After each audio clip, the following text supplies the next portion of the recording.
उसका नाम है दास सेंटेंस। कल मैंने बच्चों को सेंटेंस क्या होता है इसके लिए 3 बातें बताई थी। किसी भी बात को सेंटेंस होने के लिए उसे 3 चीजों को फॉलो करना होता है। सबसे पहली बात, वो अरेंजमेंट ऑफ क्या होता है, वर्ड्स। सेंटेंस की अगर डेफिनेशन आप देखोगे तो क्या होता है, अरेंजमेंट ऑफ वर्ड्स। फिर दूसरा, उसका एक कंप्लीट ग्रामेटिकल स्ट्रक्चर होता है। क्या होता है उसका एक कंप्लीट ग्रामेटिकल स्ट्रक्चर, यानी अरेंजमेंट ऑफ वर्ड तो होना ही चाहिए। साथ में दूसरी बात क्या होनी चाहिए, उसकी ग्रामर भी बिल्कुल क्या होनी चाहिए, सही होनी चाहिए। तीसरी बात, उसका एक प्रॉपर क्या होना चाहिए, लॉजिकल मीनिंग होना चाहिए। ऐसा नहीं हो कि उसका कोई मीनिंग ही ना हो। जैसे मैंने एक सेंटेंस लिख दिया, कल लिखा था रवि किल्ड मी, रवि ने मुझे मार दिया था। अगर रवि ने मुझे मार दिया था तो फिर मैं बोल कैसे रहा हूं। अगर रवि ने मुझे मार ही दिया है तो फिर मैं बोल कैसे रहा हूं, क्योंकि मरा हुआ आदमी तो नहीं बोल पाएगा ना, वो तो नहीं बोल सकता। इसका मतलब ये सेंटेंस नहीं है। अपन इसको कैसे लिखेंगे, Ravi almost killed me, Ravi ने मुझे लगभग मार ही दिया था, ऐसा अपन बोल सकते हैं। लेकिन फिर मैंने कहा रवि किल्ड रानी, रवि ने रानी को मार दिया था, तो ये हो सकता है, ये हो सकता है रवि ने रानी को मार दिया था, मतलब दोनों ही अलग ही पर्सन रहे होंगे और आप उनके बारे में बता रहे हो कि रवि ने रानी को मार दिया था। तो उसी बात को अपन आगे बढ़ाते हैं। अब ये जो सवाल है आपके, एक बार जितने भी नए बच्चे हैं वो इस शाम को 6 बजे इस क्लास को एक बार जरूर देखेंगे ताकि आप लोगों को समझ में आ जाए। आप देखो, एब्सेंट नहीं रहोगे, एब्सेंट रहते ही दिक्कत हो जाएगा मामला। पहला सेंटेंस आपके सामने, प्लीज फॉरगिव मी, ये सवाल है। अब इसमें से मैंने आपको कहा था कि पहले तो अलग अलग वर्ड्स को निकालना है। तो ऐसे अलग अलग वर्ड निकालोगे तो एक वर्ड तो क्या आपके पास, प्लीज, एक वर्ड क्या आपके पास, फॉरगिव, और एक वर्ड क्या आपके पास, मी। तो देर आर 3 वर्ड्स। कितने शब्द हैं इसके अंदर, 3 वर्ड है। किसी भी सेंटेंस को जब आप लिखते हो तो उस सेंटेंस के अंदर जो आप वर्ड्स यूज करते हो ना बच्चों, उन वर्ड्स के बीच में गैप होना कंपलसरी है। आप कभी भी किसी भी सेंटेंस को बिना गैप के नहीं लिख पाओगे। तो ये जो सेंटेंस लिखा हुआ है ये गलत है। इसको सही कैसे करोगे, सही करने चले जाओगे तो कैसे लिखोगे, प्लीज, फिर गैप दोगे, forgive me, please forgive me. अब ये किस टाइप का सेंटेंस है, इस सेंटेंस का नाम क्या है, वो अभी अपन आगे बढ़ेंगे, जैसे ही पढ़ेंगे टाइप्स ऑफ सेंटेंस, कितने टाइप होते हैं सेंटेंस के, उसके बारे में जैसे अपन चर्चा करेंगे तो मैं आपको इस सेंटेंस का नाम भी बताऊंगा। अभी सिर्फ एक ही बात पे ध्यान रखना है, क्या ये सेंटेंस सही है या गलत है, बस दैट्स इट। अभी अपन इतना ही सोचेंगे, इससे आगे का नहीं सोचना अपने को। तो पहले ये गलत था क्योंकि वर्ड्स के बीच में क्या नहीं था, गैप नहीं था। तो हमने अब क्या कर दिया, वर्ड्स के बीच में गैप दे दिया। तो प्लीज फॉरगिव मी, अब ये सही सेंटेंस बन गया। आगे देखो, पीटी ए वॉट, इसके अंदर 3 शब्द है। पीटी एक, ए दूसरा, और वॉट तीसरा। तो ये भी गलत है। गलत क्यों है, क्योंकि जब कभी भी आप डब्ल्यू एच वर्ड लिखते हो तो शुरुआत में यूज होना चाहिए। तो कैसे लिखोगे इसे, वॉट, वॉट है पीटी, वॉट है पीटी, ये होगा। समझ गए मेरी बात। तीसरा देखो, द डॉग बार्क्स, फिर से वही बात, एक तो कौन है इसमें, द, एक कौन है इसमें, डॉग, और एक कौन है इसमें, बार्क्स। वैसे तो अरेंजमेंट ऑफ वर्ड्स तो सही था, लेकिन गलत क्या है, बीच में क्या नहीं दिया हुआ, स्पेस नहीं दिया हुआ, गैप नहीं दिया हुआ। तो इसको कैसे लिख दोगे, द डॉग। ये द डॉग तो क्या हो गया आपका सब्जेक्ट, और बार्क्स क्या है, वर्ब। ये हो गई आपकी बार्क्स। यानी एक चीज आप ध्यान में रखना बच्चों, किसी भी सेंटेंस को लिखने के लिए सबसे पहले कौन आता है, सब्जेक्ट। उसके बाद में कौन आता है, वर्ब, और फिर कौन आता है, कोई भी सेंटेंस हो वो इसी स्ट्रक्चर को फॉलो करता हुआ आपको नजर आता है। तो इसमें सब्जेक्ट कौन हो गया आपका, द डॉग, और बार्क्स कौन हो गई, वर्ब। ऑब्जेक्ट दिया हुआ नहीं है तो कोई बात नहीं, मत लिखो, ठीक है। चलो ऐसे ही, इन टाइम स्टिच 9 saves, ये आप लोगों से नहीं बना होगा, मोस्ट ऑफ स्टूडेंट्स से। किसी का बना है तो बताओ जरा। ये एक एडीएम होती है बच्चों, ये क्या होती है, एक एडीएम। इसका मतलब ये क्या होता है, ए स्टिच, ए स्टिच इन ए टाइम, डबल है क्या, हाँ इसको हटा दो, स्टिच इन ए टाइम सेव्स 9, ये इसका सही ऑर्डर होगा। इसका मतलब क्या होता है, अगर आप सही समय पर फैसला ले लेते हो तो आपका वो बहुत सारा समय बचा लेता है। सही समय पर लिया गया फैसला आपका समय बचाता है, ये इस बात का मतलब होता है। समझ गए मेरी बात? ये क्या है, एक इडियम है, कहावत है। चलो नेक्स्ट, अवे गो, अवे और गो।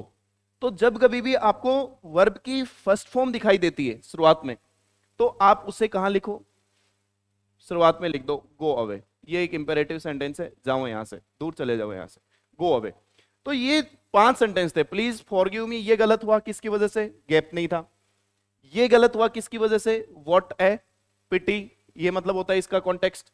द डॉग बार्क्स का मतलब, द डॉग तो आपने लिख दिया, द डॉग, और फिर क्या लिखोगे आप, बार्क्स, और फिर in time A stitch saves 9। ये एक फिक्स्ड इडियम होती है जो क्या होती है, stitch in a time saves 9।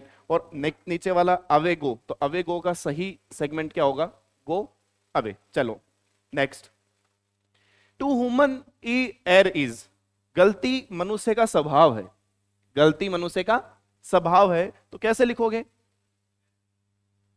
To एर इज ह्यूमन, ये इसका मतलब होता है। टू एर हिज ह्यूमन, गलती करना मनुष्य का स्वभाव है, ये भी क्या होता है, एक इडियम होता है। तो टू एर इज ह्यूमन, ये सही अरेंजमेंट ऑफ वर्ड है, इसका प्रॉपर लॉजिकल मीनिंग है, और इसका कंप्लीट एक ग्रामेटिकल स्ट्रक्चर है। इन्फिनेटिव्स और जीरंड जो है वो भी सब्जेक्ट का काम कर सकती है। नेक्स्ट, आई एक, ईट दूसरी, टू तीसरा, और लीव चौथा। इसमें 4 शब्द है। कितने शब्द हैं? इसको जैसे लिखोगे सही क्या होगा, आई ईट टू लीव, मैं खाता हूं जीने के लिए, आई ईट टू लीव, ये मतलब हो जाएगा इसका। नीचे वाला, the all way walked we, कैसे लिखोगे, सबसे पहले सब्जेक्ट, तो सब्जेक्ट कौन होगा, वी। उसके बाद में वर्ब लिखोगे तो वर्ब कौन है, वॉक्ड, वी वॉक्ड। फिर द ऑल वे, यानी डिटर्मिनर हमेशा क्या लिखा जाता है, पहले, तो ऑल द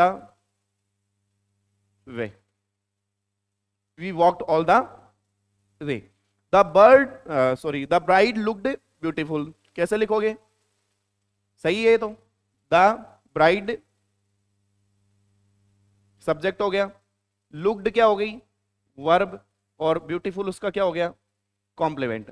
देखो ये शब्द जो मैं अभी बोल रहा हूं, इन्फिनेटिव, जीरंड, कॉम्प्लीमेंट, अभी इनके बारे में हमने कोई चर्चा नहीं करी है, तो आपको खुद से इतनी उम्मीद नहीं लगानी चाहिए कि इसका मीनिंग क्या होता होगा। इन सब के ऊपर अपन चर्चा करेंगे। अभी सिर्फ अपन एक बात मैं तुम्हें सिखा रहा हूं कि सेंटेंस क्या होता है। सेंटेंस अरेंजमेंट ऑफ वर्ड होता है।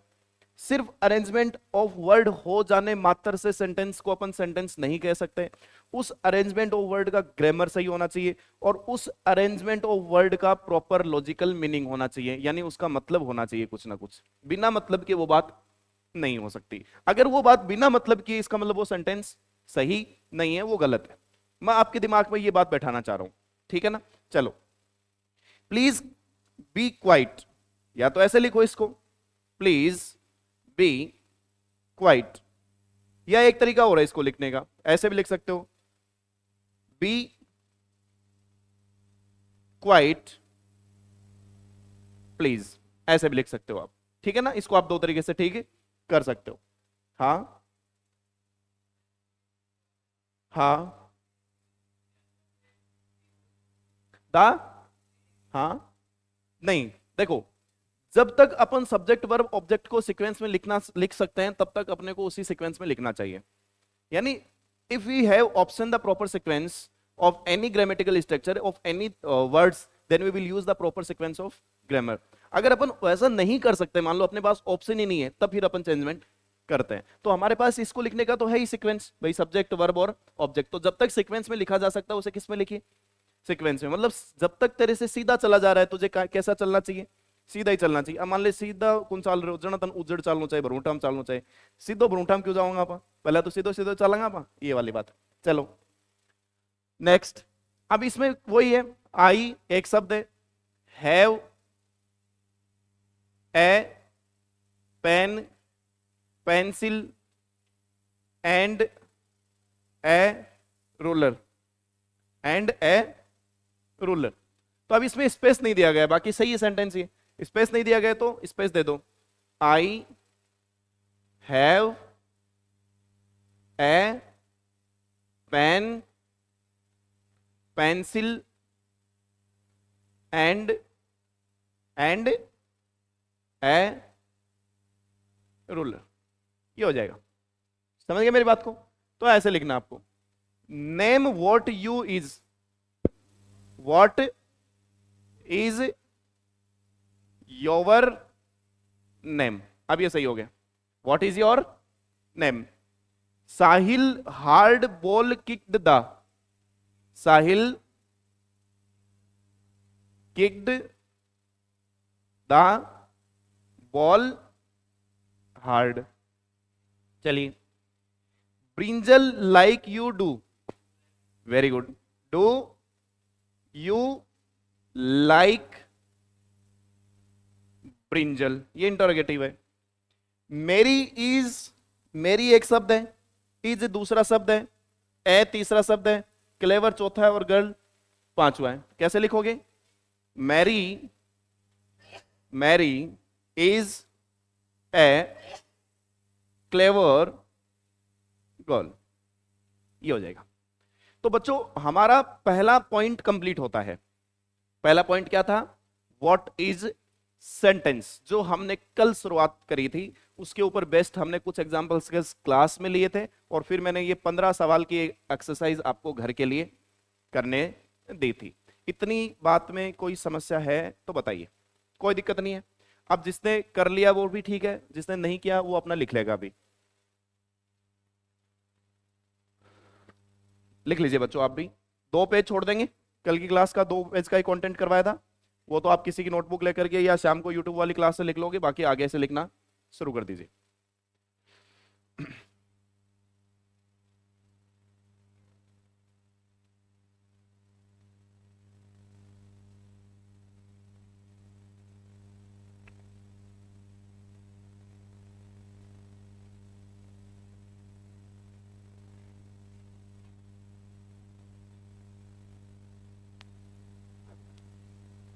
संतोष बैटरी डेड होने वाली है इसकी, एक बार आओ ना।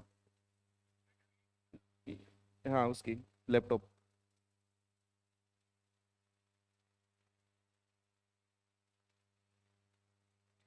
देखो बच्चों मैं आपको फिर से बता देता हूं, इंग्लिश आप तब तक नहीं सीख पाओगे, किसी रूल रेगुलेशन से नहीं सीख पाओगे, खासकर एसएससी से रिलेटेड इंग्लिश तो कतई नहीं। रूल रेगुलेशन से आपको हो सकता है कि 2 दिन 3 दिन आपको ऐसा लगे कि वाओ मजा आ रहा है, मुझे इंग्लिश आ रही है, लेकिन उससे घंटा कुछ होने वाला नहीं है। एग्जाम के सवाल रूल रेगुलेशन से कभी भी नहीं होंगे, नेवर। मेरा पढ़ाने का जो मेथड है, तरीका है, हो सकता है कि उसमें आपको शुरुआत में लगे कि यार इतना टफ या इस तरीके से चीजें, क्योंकि आप लोगों ने हमेशा से वही पढ़ी होती हैं, ताता तैया ताता थैया, है ना। हमेशा आप लोगों ने पढ़ी होती है इज एम आर के साथ आईएनजी, हमेशा पढ़ी होती है हैज प्लस मेन वर्ब की। मेरा तरीका बिल्कुल एकदम ऑपोजिट है।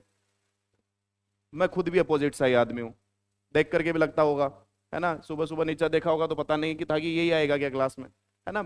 ये कौन है इस तरीके से बाल बढ़ा के, हैं कैसे रहता है ये, चरसी लगता है ना, गांजा फूकने वाला लगता है, ऐसा तुम्हें फील आया होगा। लेकिन मैं आपको बता देता हूँ, जैसे ही 6 7 8 महीने तुम यहाँ टिक गए, 8 महीने मैक्सिमम इंग्लिश के सिलेबस होने में लगेंगी। अब की बार कुछ टॉपिक्स और ऐड कर दिए तो लगना ही है इतना समय, और इन 8 महीनों में तुम यहाँ से इंग्लिश सीख के चले जाओगे। एक दिन में लैंग्वेज आप नहीं सीख सकते, ना एक दिन में सीख सकते, ना 2 दिन में सीख सकते। अथड़ी बस कौन नहीं होगा, मतलब कौन नहीं होगा। आपको बैठा रहना पड़ेगा, आपको इंतजार करना पड़ेगा। जो पढ़ा रहा हूं सिर्फ उसी पे ध्यान देना है, आगे भागना नहीं है। अपने आप के अंदर ज्यादा शाणपंती लेकर के नहीं आनी है, रेगुलर क्लास में आना है, रेगुलर पढ़ाई करनी है, तब जाकर के आप इंग्लिश को सीख पाओगे। नहीं तो आप चाहे कैसे भी पढ़ लेना, कहीं से भी पढ़ लेना, किसी भी किताब से पढ़ लेना, अंग्रेजी को आप कभी भी सीख नहीं पाओगे। इंग्लिश इज ए लैंग्वेज, और लैंग्वेज का मतलब होता है योर एक्सप्रेशन, और योर एक्सप्रेशन का मतलब होता है योर आइडियाज। तो उन आइडियाज को ग्रामर तक लेके जाने का काम मेरा है, और उससे पढ़ने का काम तुम्हारा है। आपका और मेरा रिश्ता सिर्फ यही है। अगर ये आप काम करते चले जाओगे तब तो इंग्लिश सीख जाओगे, नहीं तो मैं कोई बर्माजी नहीं हूं कि एक मंत्र फेरूंगा तुम्हें इंग्लिश आ जाएगी, ऐसा कुछ भी नहीं है। Only way is hard work, that's it. और उसके अलावा कोई दूसरा ऑप्शन अपने पास नहीं है। हर क्लास में तुम्हें दिमाग लगाने के लिए मैं मजबूर करने वाला हूं। कोई भी पॉइंट ऐसा नहीं होगा जो तुम्हारा बिना दिमाग लगाए तुम काम कर लो या रट लो या याद कर लो, एक भी पॉइंट ऐसा होने वाला नहीं है। आज की क्लास में मजा आएगा, पता चलेगा जो भी पहले दिन आया है कि इंग्लिश को अपन कैसे पढ़ सकते हैं, है ना। देखो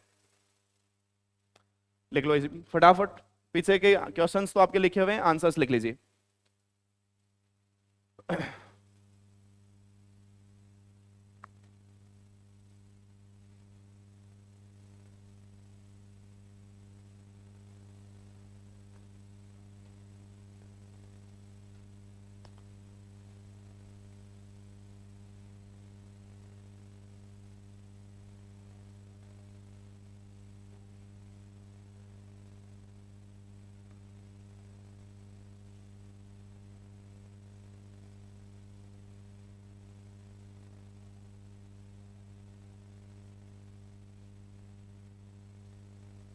बढ़े आगे, लिखने की स्पीड थोड़ी सी बढ़ाओगे, नोट्स अपने घर पे मेंटेन कर सकते हो, यार आप नोटबुक में लिख लेना, दोबारा लिखोगे तो दोबारा समझोगे, है ना।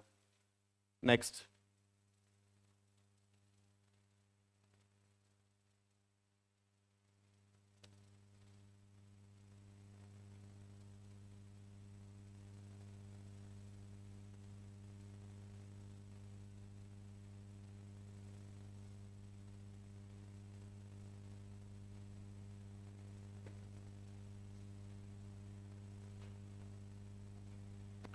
चलिए जी बढ़ जाए आगे बच्चों। चलो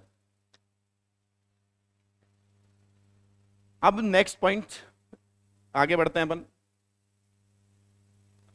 ध्यान से देखना और समझना बच्चों, आपके सामने एक पॉइंट है, subject and predicate. Now we are discuss about these two terms, subject and predicate. What is subject and what is predicate, ये बात अपने को समझनी है। पहले मैं इसके बारे में आपको एक बात बता देता हूं कि सब्जेक्ट जो होता है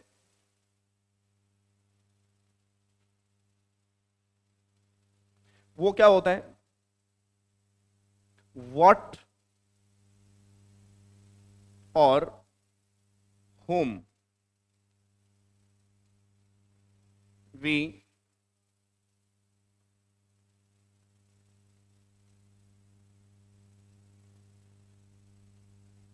talk about। क्या होता है सब्जेक्ट, वो चीज होती है जिसके बारे में हम बात करते हैं। सब्जेक्ट आपका कोई पर्सन भी हो सकता है और सब्जेक्ट आपका कोई थिंग भी हो सकता है। व्हाट का मतलब थिंग्स से होता है, व्हाट का मतलब किससे होता है, थिंग्स। यानी व्हाट जो यूज किया जाता है वो थिंग्स के लिए यूज किया जाता है, और whom जो यूज किया जाता है वो किसके लिए यूज किया जाता है, पर्सन के लिए। यानी हर वो चीज जिसके बारे में हम बात कर रहे हैं वो हमारा सब्जेक्ट है। Now we are talking about the language English. हम फिलहाल किसके बारे में बात कर रहे हैं, इंग्लिश के बारे में, ये हमारा सब्जेक्ट है। इससे पहले आप किसके बारे में बात कर रहे थे, मैथ्स के बारे में, वो क्या आपका सब्जेक्ट है। आप अपने दोस्त के बारे में बात करोगे, your subject is your friend. आप किसी मुद्दे पे बात करोगे, योर मुद्दा इज योर सब्जेक्ट। आप बात कर रहे हो किसी मूवी के बारे में तो मूवी इज योर सब्जेक्ट। यानी जिस भी पर्सन को आपने टारगेट किया हुआ है और आप उस पर्टिकुलर पर्सन के बारे में बात कर रहे हैं वो आपका सब्जेक्ट होता है। वो क्या होता है, आपका सब्जेक्ट होता है। डॉक्टर के पास चले गए, डॉक्टर के लिए सब्जेक्ट कौन होगा, उसका मरीज, वो उस मरीज के बारे में ही तो बात करेगा। आप मूवी देखने चले गए, आपका सब्जेक्ट क्या होगा, मूवी, आप उस मूवी के बारे में ही तो बात करोगे। आप क्रिकेट मैच देख रहे हो और संजू सैमसन के बारे में चर्चा कर रहे हो तो संजू सैमसन आपका क्या है, सब्जेक्ट है। समझ गए तो मेरी बात, पहला पॉइंट। चलिए दूसरा है बच्चों, दूसरी टर्म जो आपके सामने लिखी हुई है उसका नाम है प्रेडिकेट। क्या नाम है, प्रेडिकेट क्या होता है, what we talk about the subject. जो भी बात हम किसके बारे में करते हैं, सब्जेक्ट के बारे में करते हैं, वो हमारा क्या होता है, प्रेडिकेट होता है। जैसे सब्जेक्ट है मेरा Sanju Samson, is this my subject. Predicate होगा यार सेमीफाइनल में क्या इनिंग खेली है, बहुत अच्छा खेला है, फाइनल्स में भी बहुत अच्छा खेला है। ही यानी Sanju Samson is a good player, is a good player. तो बात किसके बारे में हो रही है, संजू सैमसन, ये आपका सब्जेक्ट है। अब इससे आगे की जो भी बात है, is a good player, we are talking about the Sanju Samson. Is a good player is related to Sanju Samson, it means is a good player is our predicate. आप इस बात को समझे क्या, मैं दोबारा समझाता हूं। आप जब कभी भी किसी भी पर्सन को यहां से चले जाते, कोई दिक्कत नहीं, नीचे से चले जाओगे नहीं आएगा, कोई नहीं, आगे भी जाएंगे तो क्या हो जाएगा। अब देखो मेरी बात को समझना, मतलब कहने का यह है कि आप जब कभी भी किसी भी, अरे संतोष, वो जो अपना लैपटॉप है उसकी बैटरी डेड होने वाली है, माइक की तो सही है, उसमें वो देखो ऊपर मेंशन हो रखा है, देखो एक बार, ये आया हुआ है, योर बैटरी इज रनिंग लो। बंद मत कर देना है, रिकॉर्डिंग ना बंद हो जाए। चलिए, मैं आपसे ये कह रहा हूं बच्चों कि आप जब कभी भी किसी पर्टिकुलर पर्सन को जो मैसेज करते हो, ध्यान से सुनना, मान लो आपने मैसेज किया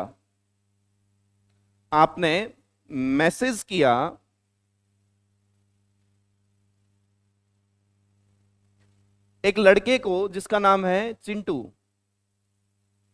आपने चिंटू को क्या किया, मैसेज किया, तो आपका सब्जेक्ट कौन है, चिंटू। आपका सब्जेक्ट कौन है, चिंटू। उस मैसेज में लिखा था यू आर ए डर्टी